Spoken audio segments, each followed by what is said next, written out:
এই শোনো, আজকে রাতের জন্য রুটি আর পাতাকপি ভাজি করিনি, হ্যাঁ ঠিক আছে না? উম, তুমি একটা কাজ করো, তুমি অল্প করে কিছু খিচুড়ি রান্না করে নাও। বাবার খিচুড়ি খুব পছন্দ, হ্যাঁ। বাবা শুনলে খুব খুশি হবে। ঠিক আছে। ও আচ্ছা ঠিক আছে। এই শুনো শুনো শুনো, আরেকটা কাজ করো। মার না খেজুর গুড় দিয়ে পায়েস খুব পছন্দ। অল্প করে একটু পায়েসও রান্না করে মার জন্য, হ্যাঁ, মা খুব খুশি হবে। আচ্ছা ঠিক আছে। আচ্ছা এখন রাখ।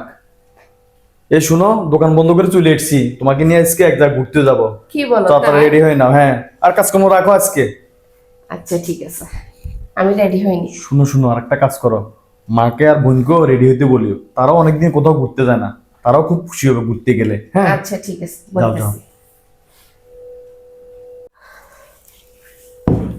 এই কুসুম, দেখো তো থ্রি পিসটা কেমন হয়েছে।